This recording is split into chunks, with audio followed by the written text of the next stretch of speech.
안녕하세요. 결혼 3년 차 아들을 키우고 있는 30대 후반 여자입니다. 여러분들은 운명을 믿으시나요? 일단 저는 운명 같은 건 아예 믿지 않는 사람이었죠. 심지어 결혼 같은 건 관심도 없었답니다. 솔직히 30 중반까지도 주변에 결혼한 친구들을 보면 전혀 행복해 보이지 않았거든요. 아무래도 결혼하고 나면 자유가 없는 게 싫었죠. 이런 제 속을 모르는 주변 지인들은 집안도 좋고 멀쩡하게 생겨서 왜 결혼 안 하냐고 자주 물었답니다. 사실 아버지가 자수성가로 크게 성공하셔서 60억대 자산을 이루셨고 그 덕분에 저와 남동생은 부족함 없이 살았어요. 그런데 30이 되고부터 아버지와 늘 결혼 문제로 티격태격했었죠. 늘 저만 보면 아버지는 밥을 먹다가도 한심하다는 듯 말씀하셨어요. 너 이번 주에 선보러 진짜 안 갈 거야? 그 집이 아들도 의사고 아버지도 의사래. 대대로 의사 집안이라는데 나가서 밥이라도 먹고 와라. 사람을 어떻게 사진만 보고 판단을 해? 안 간다고 했잖아. 정말 내짝인 사람이면 사진만 보고도 느낌이 와야지. 느낌 같은 소리하고 앉아있네. 내 친구 녀석들은 자식들 시집 장가 보내고 손주 보내 애들도 있어. 넌 언제까지 그렇게 있을 건데? 너 지난달에도 선보러 가서 커피만 마시고 왔다며? 커피만 마시고 사람을 어떻게 알아? 밥이라도 먹었어야지. 너 진짜 왜 그러는 거야? 처녀 귀신으로 늙어 죽으려고 그래? 불편한 사람이랑 밥 먹느니 안 먹고 말지. 내가 알아서 할게. 그만 좀 해. 어휴, 저걸 딸이라고 키웠어. 내가 미쳤지. 아버지는 제가 선만 보고 오면 가슴을 치면서 답답해 하셨죠. 하지만 아버지가 주선하는 선자리는 남자들이 직업은 좋은데 막상 만나서 대화를 해보면 빈 껍데기 같은 느낌이 들었어요. 그러다 보니 더 이상 궁금한 것도 없고 빨리 그 자리를 끝내고 싶은 마음만 들었습니다. 이러니 아버지가 대체 뭐가 문제냐면서 답답해 하셨던 거죠. 듣다 보니까 이런 사람이 어떻게 결혼했나 궁금하지 않습니까? 제가 지금 남편을 처음 만나게 된 건 우연한 기회로 같이 일하는 동료의 모임에 따라갔다가 만나게 됐어요. 그 당시 동료 남자친구의 친구가 바로 남편이었죠. 그렇게 자연스럽게 만나게 된 남편의 첫인상은 까무잡잡하고 무뚝뚝한 모습이었습니다. 그러다 술을 한 잔씩 하면서 가까워졌고 타일공이었던 남편이 신기해 자꾸 질문을 하게 됐어요. 계속 대화를 할수록 배울 게 많은 사람 같아서 저는 남편과 친한 오빠 동생 사이로 지내게 됐죠.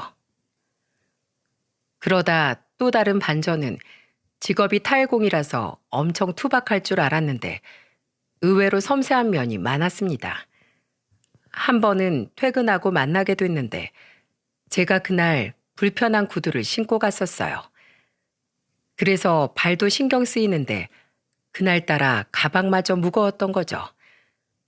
그런데 그때 제가 정신없어 보였는지 남편이 저를 한 번 보더니 이렇게 묻더군요. 내가 가방이라도 좀 들어줄까? 왠지 손발이 다 불편해 보이네. 여자 가방 들고 다니는 거 괜찮겠어? 하필이면 회사에서 서류를 좀 챙겨왔더니 가방도 너무 불편하네. 여자 가방 든다고 큰일이라도 나겠어? 내 신발 벗어줄 수도 없는데 가방이라도 이리 줘. 아무렇지 않게 제 가방을 들어주는 모습에 괜히 고마웠어요. 그러다가 밥을 먹으러 갔는데 냅킨을 챙겨주고 메뉴도 먼저 물어봐주는 모습이 눈에 들어왔죠. 그때 원래 이렇게 세심하고 다정했나 싶은 생각이 들었습니다. 의외의 모습을 발견하고 집에 가려는데 버스 정류장이 그날따라 어두운 거예요. 어느덧 막차 시간이라 그랬는지 괜히 겁이 났죠. 그런데 그때 남편이 저와 정류장에 같이 서더니 든든한 목소리로 이렇게 말했습니다. 버스 같이 기다려줄게. 난 걸어가도 금방 갈 수 있으니까 시간 충분해. 그 순간 남편의 흑기사 같은 모습이 슈퍼맨 같았어요. 남자다운 모습에 제가 먼저 남편을 좋아하게 된 거죠. 그래서 혼자 몇 달을 마음에 품고 있다가 용기 내서 고백했습니다. 저만큼은 아니어도 저와 마음이 비슷할 거라고 생각했는데 저는 보기 좋게 차였어요. 남편은 저한테 미안한 목소리로 이렇게 말했죠. 미안해. 내가 지금 연애할 상황도 아니고 너처럼 좋은 동생 잃고 싶지 않아. 내 상황이 지금은 돈을 벌어놔야 할 때라서 남자친구로서 더 잘해줄 자신이 없어. 일단 내가 싫다는 건 아니네. 그럼 연애할 수 있는 상황이 될 때까지 옆에서 기다릴게. 그때는 그럼 나랑 연애하자. 연애할 상황이 아니라면서 고백을 거절하는데 저는 끝내 쟁취하겠다 다짐했습니다. 꼭 돈이 있어야 사랑할 수 있는 건 아니라고 생각했죠. 그래서 정말 10번 찍어 안 넘어가는 나무 없다는 심정으로 적극적으로 대시했고 결국 삼수 끝에 남편과 연애를 시작하게 됐어요. 하지만 연애를 시작하고 왜 그토록 저를 거부했는지 알 수 있었죠. 남편한테는 여동생이 있었는데 연애하는 동안 지켜보니 두 사람이 우애가 깊어 보였어요. 그래서 저는 남편에게 이런 질문을 했던 적이 있습니다. 보통 오빠랑 여동생이 이렇게 친한가? 하루에 한 번은 꼭 둘이 통화하면서 지내는 것 진짜 신기하다. 난 남동생이랑 용건 없으면 연락 잘 안 하게 되던데. 사실 나랑 여동생 어릴 때 부모님이 화재로 돌아가셨어. 가족은 우리 둘뿐이라 그런지 애틋한 마음이 더 있나 봐. 뭐? 그런 일이 있었어? 난 정말 몰랐어. 우리 집 진짜 찢어지게 가난했거든. 그래서 부모님이 2교대 근무를 하셨는데 야간 근무하고 집에서 주무시다가 불길 피하지도 못하고 돌아가셨어. 학교에서 동네 불났다는 소리 듣고 설마 우리 집일까 했는데 우리 집이더라. 나랑 여동생은 학교에 있어서 목숨만 겨우 건졌어. 나중에 집으로 가보니까 전부 다 타버리고 아무것도 안 남았더라고. 너무 막막해서 여동생 끌어안고 목이 쉴 만큼 울었어. 담담한 목소리로 말하는 남편의 손을 꼭 잡아주며 말했습니다. 고작 19의 나이에 부모님과 살던 집까지 모두 잃었던 거죠. 항상 묵묵하게 자기 일을 해내던 남편의 책임감 있는 모습 뒤에 이런 슬픔이 있었어요. 그리고 남편이 타일공이 될 수밖에 없던 이유를 알게 됐죠. 한 번은 남편이 고등학교 동창들을 만나는 자리에 같이 있다가 듣게 된 사실이었습니다. 그때 남편 친구 중에 한 명이 안타까운 목소리로 이런 말을 했어요.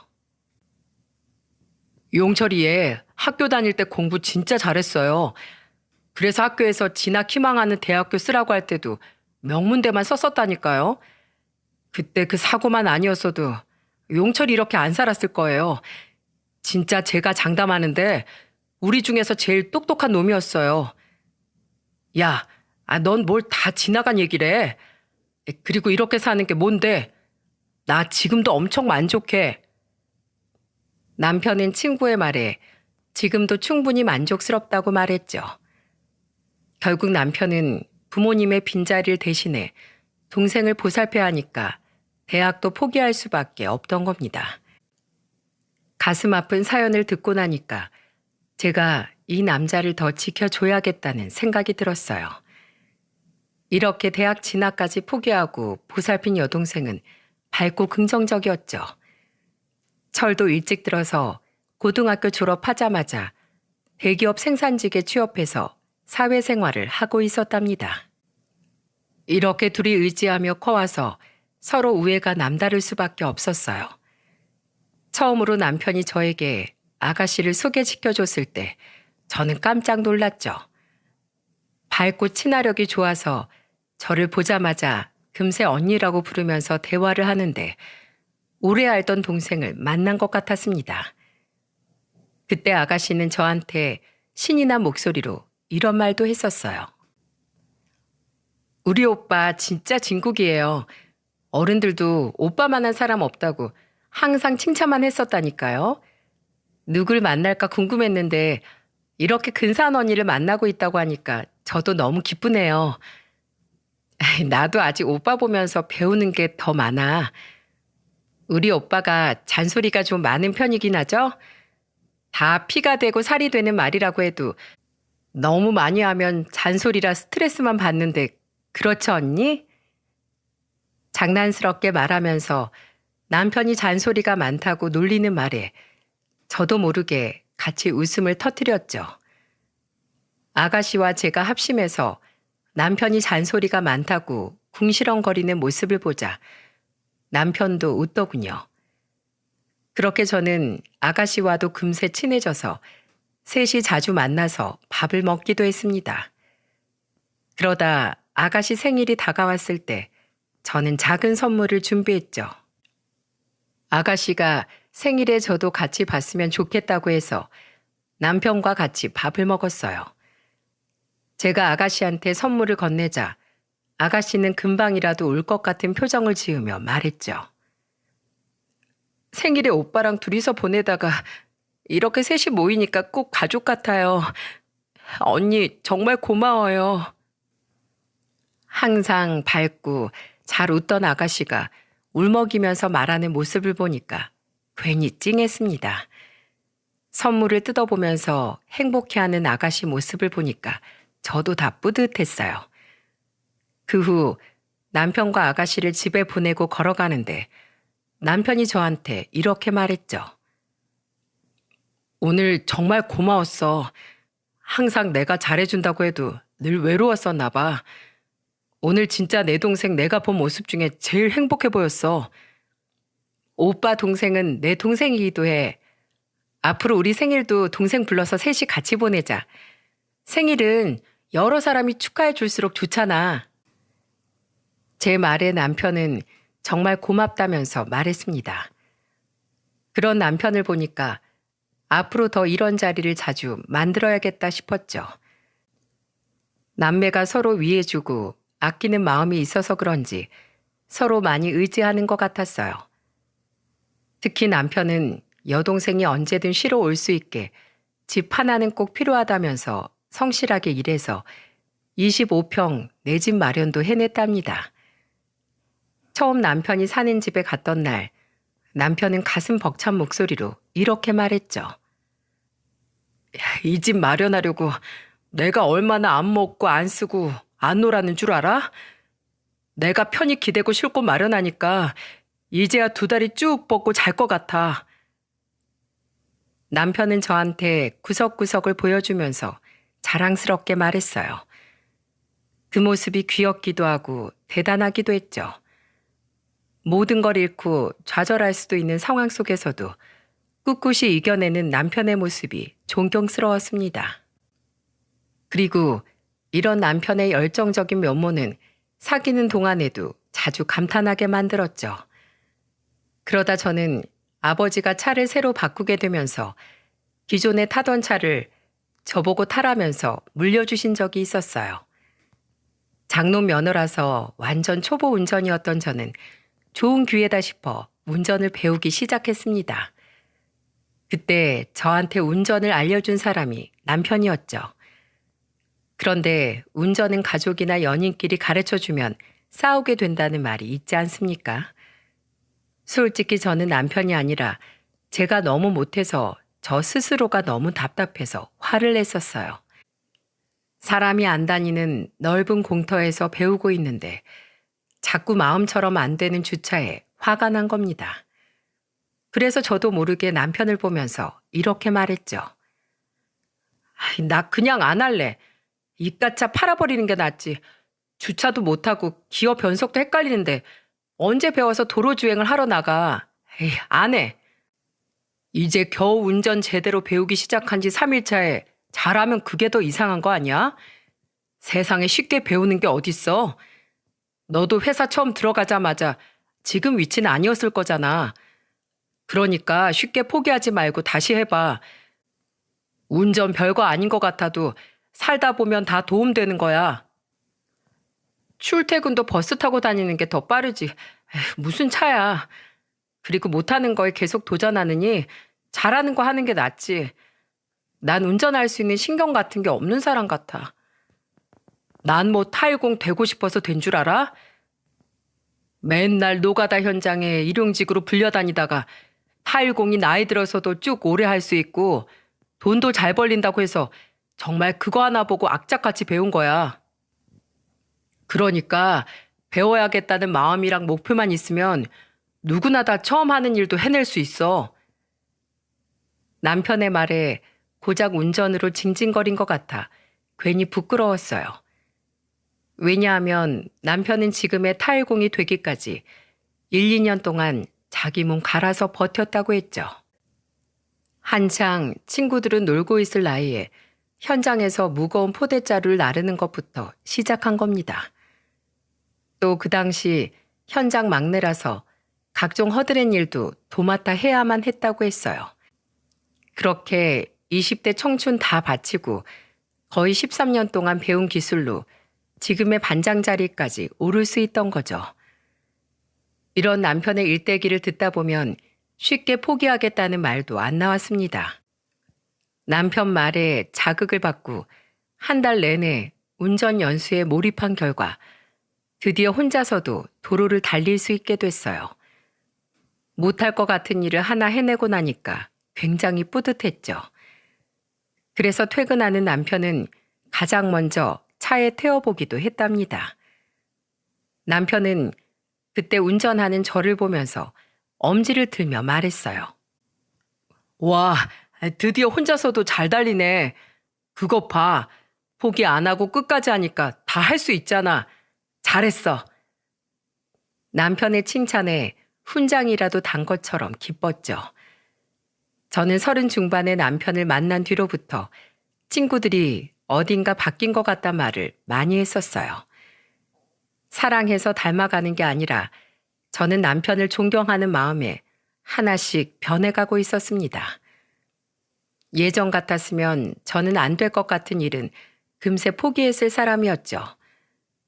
하지만 남편을 만나고 저는 끈기와 노력을 배워나가고 있었어요. 저한테 있어서 좋은 귀감이 되는 남편을 보면서 처음으로 이 사람과 한평생 살고 싶다는 생각이 들었습니다. 처음으로 결혼 생각이 난 저를 보고 저도 다 놀랄 정도였죠. 이 사람 놓치면 안 되겠다는 생각에 저는 남편과 결혼 준비를 시작했어요. 그렇게 결혼 생각 없다고 딱 잘라 말하던 제가 결혼할 사람이 있다고 하자 가장 놀란 사람이 아버지였답니다. 결혼 얘기만 나오면 도무지 저랑 말이 안 통하니까 아버지는 반포기였는데 37살에 결혼하겠다고 하니까 결혼 날짜라도 잡은 듯 기뻐하셨죠. 그때 아버지는 저를 보면서 기대에 가득 찬 눈으로 물으셨습니다. 그렇게 결혼 안 한다고 빼더니 나 몰래 임자를 제대로 만났구나. 난 너 혼자 살다 독거노인 되는 건 아닌가 얼마나 걱정했는데. 그래서 누구야?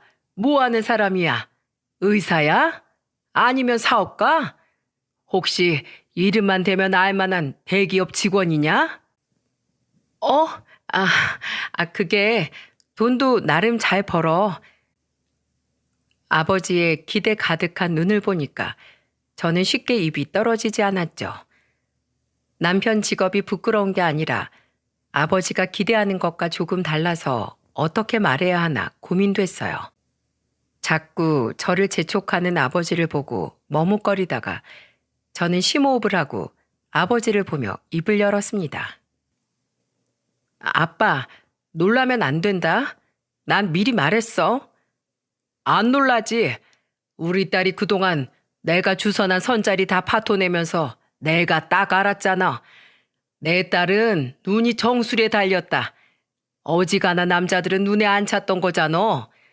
근데 지금은 딱 이렇게 엄청난 남자를 만났으니까 나한테 말하는 거겠지. 직업이 좀 특이해. 근데 이건 알아야지. 세상에 직업이 사자 빼고도 얼마나 많은 줄 알아? 그리고 직업에는 귀천이 없다는 말도 있잖아. 그치?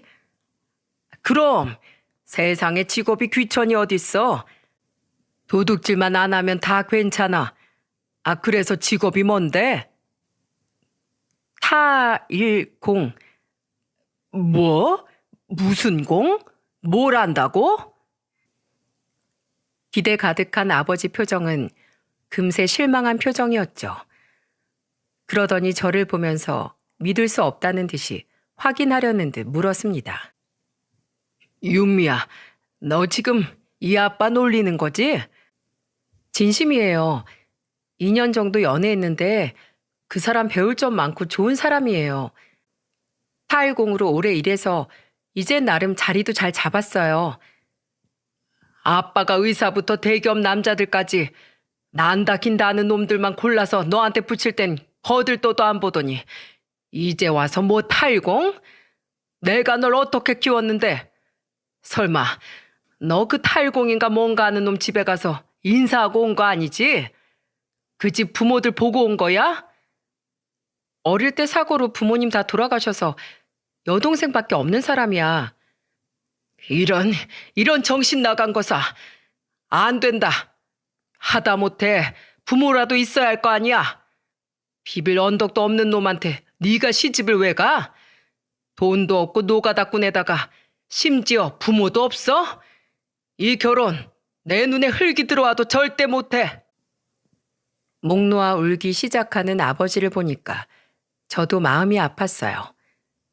하지만 저는 남편과 결혼하겠다는 의지가 강했고 그렇게 아버지가 허락할 때까지 정면 돌파하기로 했죠.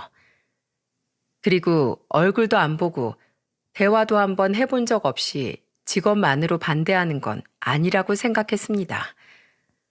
엄마는 오열하는 아버지를 달래서 안방으로 가셨어요. 그 후 저는 인사 올 날짜도 잡지 못한 채 남편을 만나게 됐죠. 어떻게 말해야 할지 고민하는데 남편이 걱정하는 얼굴로 저한테 이렇게 물었습니다. 혹시 아버님이 나 안 보시겠다고 하셨어? 그게 시간이 도무지 안 나시나 봐. 아빠 회사가 좀 바쁜가 봐.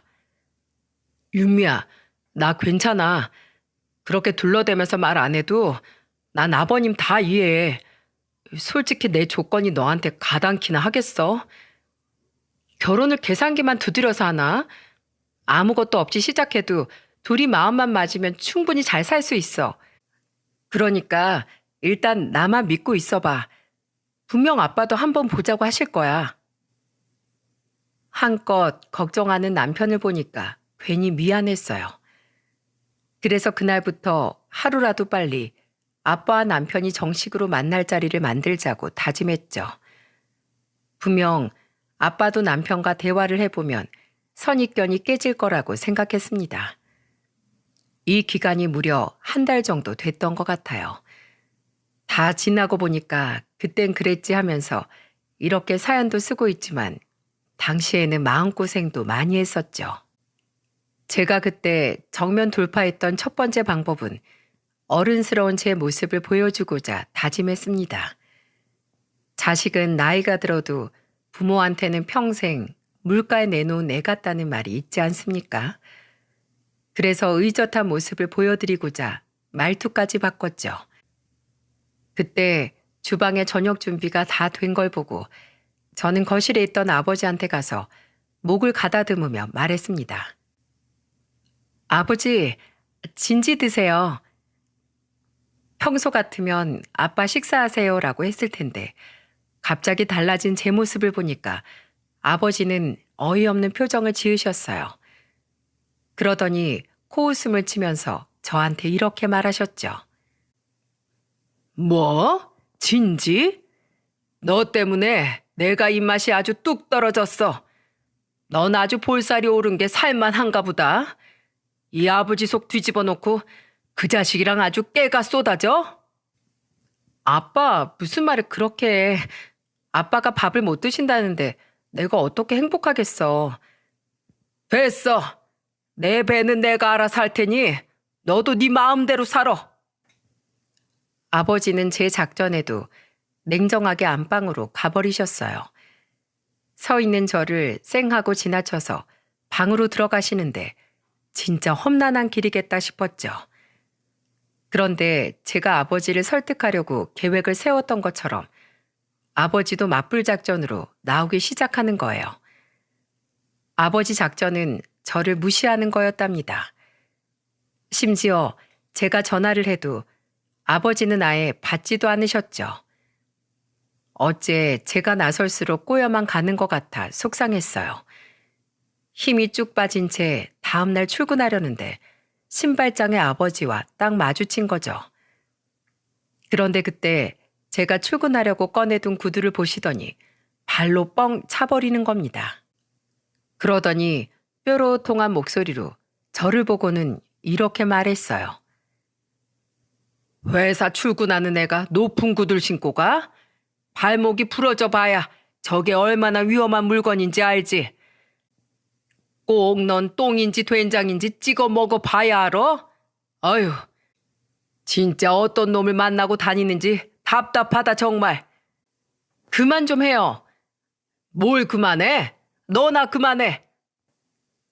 점점 유치한 싸움으로 번져가자 옆에 있던 엄마는 어이없는 표정을 짓고 계셨어요. 그러더니 아버지가 집을 나가자마자 저를 보면서 안타까운 목소리로 이런 말을 해주셨어요. 에휴, 냅둬라. 네 아빠도 다 고생해 봐서 저러는 거야. 사글세 빵에서 시작해서 지금 이렇게까지 살려고 네 아빠도 구두쇠처럼 아끼고 힘들게 살았어. 그래서 가난한 집안에는 시집 안 보내려고 그런 거야. 다 자기가 고생해봤으니까 그 길로 가지 말라고 저러는 거지. 네가 아빠 좀 이해해줘라. 그래도 난 네 편이잖니. 엄마의 말에 저도 충분히 공감하긴 했죠. 아버지도 남편처럼 바닥에서부터 시작한 사람이셨거든요. 그래서 두 사람이 분야는 달라도 통하는 게 많을 수도 있다고 생각하기도 했습니다. 정말 끝내 이 결혼이 엎어지더라도 저는 아버지가 한 번만이라도 만나주길 바랬죠. 진짜 이게 마지막 방법이다 하고 선택한 건 단식이었어요. 그날 저녁도 저를 냉랭하게 대하는 아버지 모습을 보자 저도 모르게 이렇게 말했습니다. 아빠, 자꾸 이런 식으로 저 피하면 아빠 딸 시금 전폐하는 모습 보게 될 거예요. 그래, 먹지 마. 밥 잘 먹고 헛짓거리 하는 걸 보느니 그냥 굶어서 골골거리고 사는 거 보는 게 100번 낫겠다. 아버지는 식음을 전폐하겠다는 제 말에도 꿈쩍도 안 하셨습니다. 저는 정말 회사에 휴가까지 내고 단식에 돌입했죠. 그러자 아침인데 밥도 안 먹고 있는 걸 보시더니 저를 보면서 의심스러운 눈초리로 이런 말을 하셨어요. 네가 굶어봤자지. 너 혹시 나 몰래 밤에 뭐 먹는 거 아니야? 단식한다는 애가 왜 부은 거 같아? 아빠, 첫날이잖아. 그리고 아침에는 아빠 얼굴도 땡땡 붓거든요. 그래, 어디 해봐라. 네가 정말 집에 먹을 게 차고 넘쳐서 저러지. 이것도 없어서 못 먹는 사람이 얼마나 많은데. 이쯤 되니까 거의 자존심 싸움으로 번져 있었죠. 기필코 단식에 성공해서 아버지 앞에 남편을 데려오고 싶었어요. 첫날은 그냥저냥 버틸만 했는데 시간이 지날수록 배가 고파서 그냥 잠을 자기로 선택했습니다. 일부러 남자친구한테는 일로 바쁘다는 말로 둘러댔죠.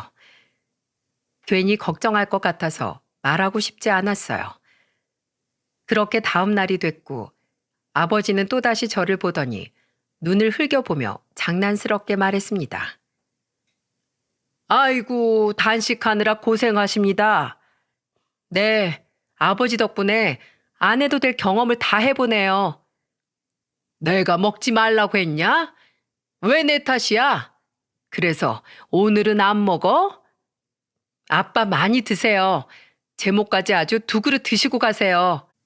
먹지 마라. 안 먹으면 너만 손해지.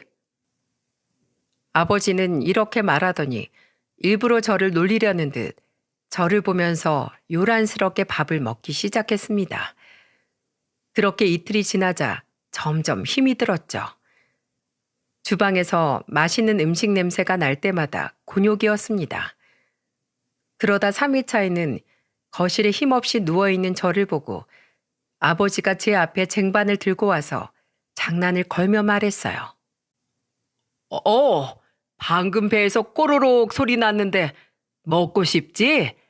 세상에서 나는 라면이 제일 맛있는 것 같아. 이야, 이거 면발 좀 봐라. 굳이 거실까지 라면을 끓여와서 제 눈앞에서 면을 들어 호호 불면서 아버지가 라면을 먹기 시작하셨죠. 진짜 그 순간 제 코끝에서 맡아지는 냄새에 아버지한테 화를 내며 말했습니다. 아빠, 대체 나한테 왜 이래? 그냥 먹고 싶으면 먹어. 이건 내가 뭐라고 안 할게. 네가 아무리 단식을 해도 난 어차피 허락할 생각이 개미 눈물만큼도 없어. 자꾸 이러면은 나 너 호적에서 파버릴 줄 알아. 그러세요. 잘 됐네. 호적 꼭 좀 파주세요. 나도 내 가정 꾸리고 살게 그냥 호적 파주시라고요. 제가 아버지와 유치하게 싸우자 엄마는 유치하다고 둘 다 그만하라며 소리치셨죠. 같은 가족이 봐도 이 정도인데 남이 보면 얼마나 유치했겠습니까? 저는 꿋꿋이 견뎌오다가 3일차에 결국 무너지고 말았어요. 라면 냄새를 맡고 나니까 너무 먹고 싶은 거예요. 그래서 밤에 몰래 주방으로 가서 컵라면에 뜨거운 물만 부어서 오려고 했죠. 가족들이 다 자고 있을 때 전 주방으로 가서 컵라면에 물을 붓는 순간 아빠가 딱 나타난 겁니다. 잘 걸렸다는 듯 아버지는 저를 보고 놀리듯 이렇게 말했죠. 이거 봐봐. 너 배고프지? 그럴 줄 알았어. 그래, 드세요. 따님, 마음껏 드세요. 작심 3일 만에 무너진 저는 그 순간 서름과 배고픔에 눈물이 왈칵 쏟아졌어요. 그러자 아버지는 저를 보고 한숨을 쉬더니 자포자기하듯 말하셨습니다. 그래, 알았다. 이렇게까지 하는 이유가 있겠지. 일단 이번 주에 데리고 와봐. 정말? 진짜야? 나중에 아빠 또 말 바꾸는 거 아니지? 허락한 거 아니야. 얼굴 한번 보고 얘기해 보겠다는 거야. 혹시라도 내가 만났는데 진짜 아니라고 하면 그땐 네가 포기하는 거야?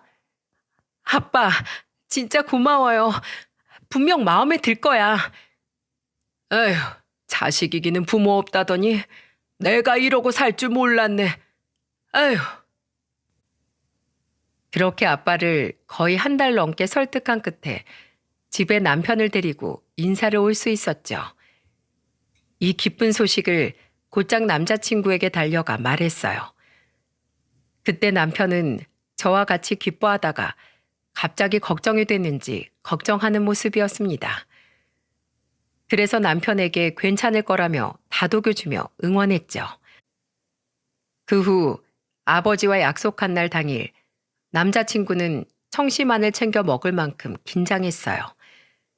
처음 저희 집에 인사 온다고 생전 처음 피부 관리도 받고 머리도 깔끔하게 정리하니까 인물까지 훤하더라고요.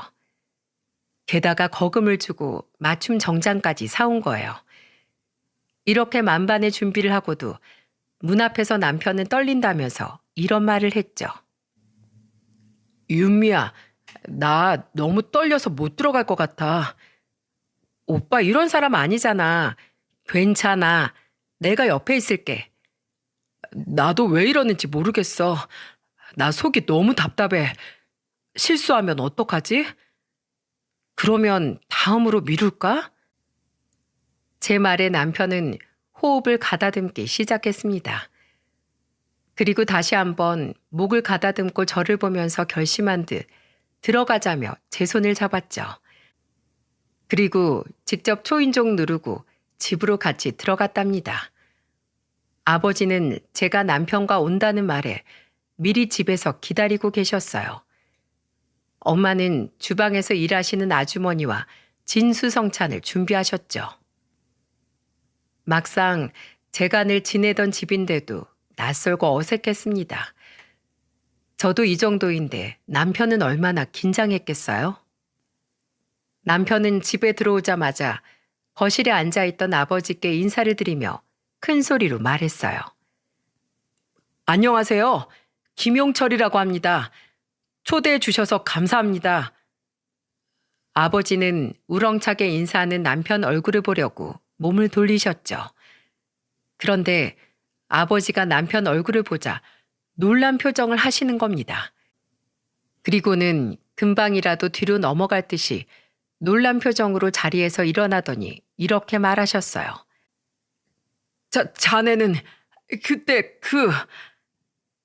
남편은 아버지께 인사드리고 고개를 숙인 채 땅을 보고 있어서 아버지 얼굴을 제대로 못 본 거죠. 그런데 아버지는 남편을 보고 놀란 채 다가가더니 냅다 손을 잡으며 떨리는 목소리로 말하는 거예요.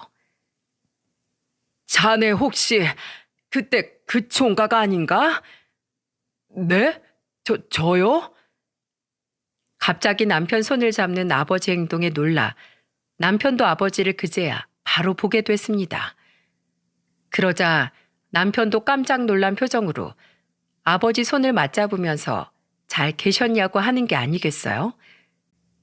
순간 저는 이게 대체 무슨 상황인가 싶어서 아버지를 보며 의아한 듯 물었죠.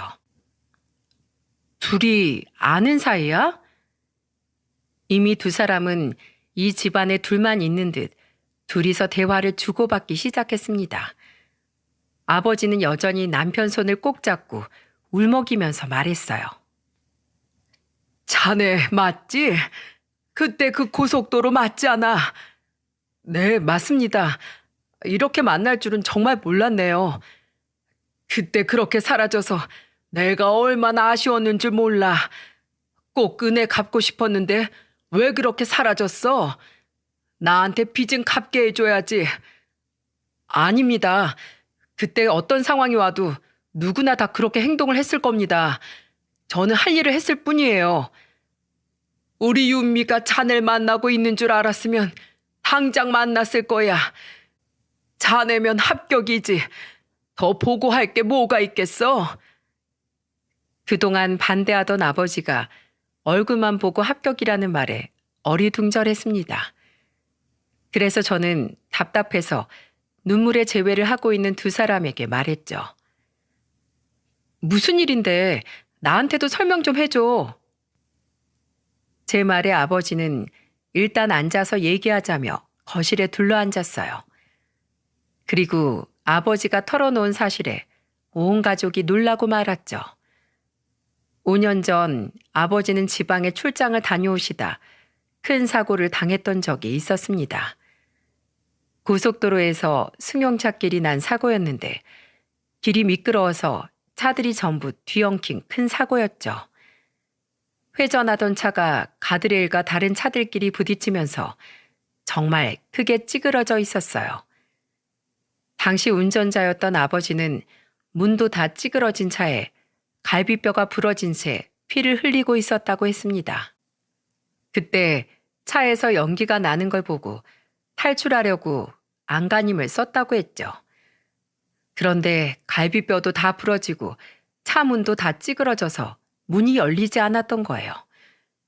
꼼짝없이 갇혀있던 아버지는 힘이 쭉 빠진 채 이렇게 죽는구나 싶어서 눈을 질끈 감았다고 했어요.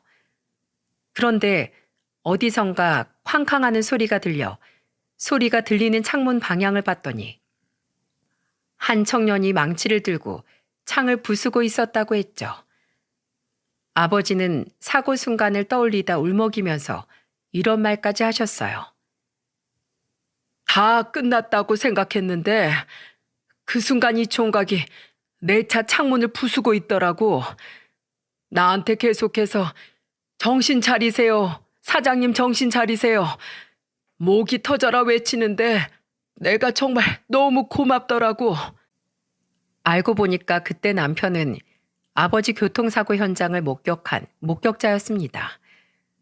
그때 사고 난 현장을 보자마자 연기가 나는 차에 사람이 있다는 걸 알고 가지고 있던 공구를 챙겨서 구조를 했던 거예요. 119에 신고를 했지만 시간이 걸릴 것 같아서 직접 구조하겠다며 나선 거죠. 그렇게 남편이 안간 힘을 써서 아버지를 연기가 나던 차에서 구출한 뒤 안전한 곳으로 옮겼다고 했습니다. 그리고 정말 아버지가 구조된 후 10분 뒤에 연기가 나던 아버지 차가 불에 타기 시작한 거예요. 저는 죽을 뻔한 아버지를 구한 사람이 남편이라는 사실에 놀랐죠. 그래서 아버지를 보며 떨리는 목소리로 물었습니다. 설마 아빠 그 5년 전에 아빠 교통사고 났을 때 그 사건 말하는 거야? 벌써 5년이구나. 이 총각 아니었으면 난 저 세상에 있었어. 내 생명의 은인이야. 나도 많이 다쳐서 구급차에 실려가느라 고맙다는 말도 제대로 못했지 뭐냐. 그래서 날 구해준 사람 좀 찾아달라고 했더니 글쎄 이 총각이 사례 같은 건 필요 없다고 그냥 건강하라는 말만 남겼다는 거야. 저는 그 순간 남편을 보면서 호들갑을 떨며 눈물 섞인 말을 했습니다. 오빠 목숨 걸고 구했으면 사례금 두둑하게 받았어야지. 당연히 할 일을 했는데 무슨 사례를 받아. 난 그냥 내가 할 일을 했을 뿐이야. 아빠, 너무 멋있지 않아? 이런 사람이라니까. 오른손이 하는 일을 왼손이 모르게 하는 사람이야. 너무 멋있잖아. 그러자 아버지는 주책스런 제 말에 같이 호응하면서 이렇게 말씀하셨죠. 너무 멋있어. 윤미야, 너무 멋있다 정말. 이런 사람이 내 사위라니. 나 정말 이제 죽어도 여한이 없다. 사위가 목숨 걸고 살려놨는데 왜 죽어요? 더 오래오래 곁에 두고 봐야죠. 정말 아버지와 저는 언제 서로 티격태격 했냐는 듯 서로 울기 바빴죠. 그리고 아버지는 눈물을 닦고 남편을 향해 고개를 숙이면서 이렇게 말했답니다. 내가 자네보다 나이 많지만 이렇게 고개가 숙여질 만큼 고맙네. 정말 이렇게 만나서 너무 반갑고 하늘에 감사하네. 남편이 타일공이라 반대하던 아버지는 남편이 일 때문에 챙겨 다니던 공구 덕분에 살 수 있던 거예요. 그때 남편이 타일공이 아니라서 공구함이 없었다면 어땠을지 정말 끔찍합니다. 그렇게 아버지는 끝까지 반대하던 남편을 눈물을 흘리며 허락하신 거죠. 그날 두 사람은 밤새도록 술을 마시면서 그동안의 회포를 풀었어요. 아버지는 술에 취했는지 계속 이 말만 반복해서 말하셨습니다. 나는 복 받았어. 이런 사위가 생기다니 말년에 복 터졌네. 여기 봐봐. 얼마나 멋있어. 코도 오똑하고 등치도 좋고 우리 유미 결혼시켜도 되겠어. 아버지의 취기 가득한 말에 저와 남편은 한박 웃음을 터뜨렸네요. 그렇게 정말로 결혼식을 본격적으로 준비하게 됐습니다. 아버지는 남편한테 호탕한 목소리로 이렇게 말했죠. 내가 신혼집 멋있는 거 해줄게. 그러니까 자네 원하는 아파트 말만 해봐. 한강 보이는 아파트도 좋아. 내가 전 재산을 털어서라도 사줄게. 정말 그때는 아버지는 남편이 말하면 빌딩이라도 사줄 기세였습니다. 그런데 이런 기세를 꺾은 남편의 말에 아버지는 또 한 번 감동을 받으셨죠. 남편은 아버지가 하는 말을 듣고 바로 이렇게 말한 겁니다. 아버님, 저는 지금 20여 평 아파트로 충분합니다. 이미 윤미랑 거기서 살기로 얘기 다 했어요. 비록 한강은 안 보여도 제가 피땀 흘려 장만한 아파트에서 시작하고 싶습니다. 처음부터 아버님 도움받으면 제 인생이 나태해질 것 같아요. 물질적으로 저를 지원해 줄 생각하지 마시고 예쁘게 사는 모습만 잘 지켜봐 주세요. 그 순간 아버지도 크게 감동받았지만 저도 정말 남편의 겸손한 모습에 또다시 반해버렸어요. 그래서 저도 모르게 아버지를 보며 감동받은 목소리로 말했습니다. 정말 내 남편 너무 멋있지 않아요?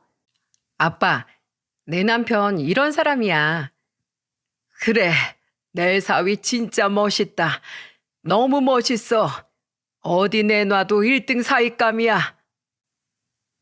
아버지는 박수까지 치면서 남편을 아낌없이 칭찬했죠. 엄마는 그런 저와 아버지를 보면서 어이가 없다면서 남동생과 웃기까지 했습니다. 그렇게 저와 남편은 우여곡절 끝에 행복한 결혼식을 올릴 수 있었어요. 그래서 지금은 어떻게 살고 있는지 예상이 좀 되시나요?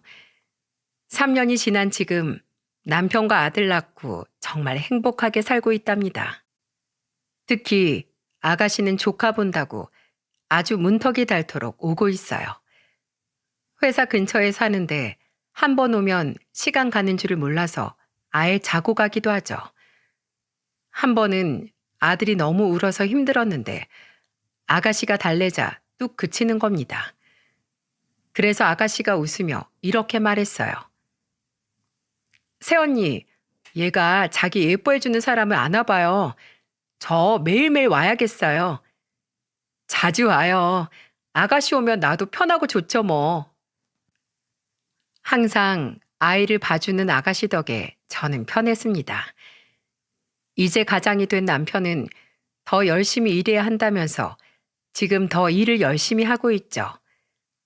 아버지는 고생하지 말고 돈 필요하면 언제든 말하라고 했지만 남편은 지금껏 10원 한 장 바란 적 없었어요. 제 남편 너무 듬직하고 멋있지 않습니까? 제 사연은 이제 여기까지입니다. 옛말에 지나가는 불에 밥 익힌다는 말이 있잖아요. 꼭 한 사람을 위한 일은 아니었지만 결과적으로 은혜가 된 일을 뜻하는 말이죠. 남편도 꼭 저희 아버지라서 목숨 걸고 구한 건 아니지만 이렇게 은혜로 남아서 행복이 된 걸 보니까 정말 잘 살아야겠다 싶습니다. 꼭 멀리서 은혜 베풀 사람 찾을 필요 있겠습니까? 이 사연을 듣고 계신 저와 같은 주부님들은 지금 바깥에서 고생하고 계신 우리 남편들한테 수고했다, 고생한다, 이런 한마디 해주는 게 어떨까요? 그러면 우리 남편들도 엄청 흐뭇해 할 겁니다. 남편 길을 살려줄 사람은 역시 아내뿐이죠. 부부는 일심동체라는데 서로 좋은 말 나누는 게 좋잖아요. 저도 남편과 앞으로 더 열심히 살 테니까 모두들 행복하고 좋은 날만 가득하시길 바라겠습니다.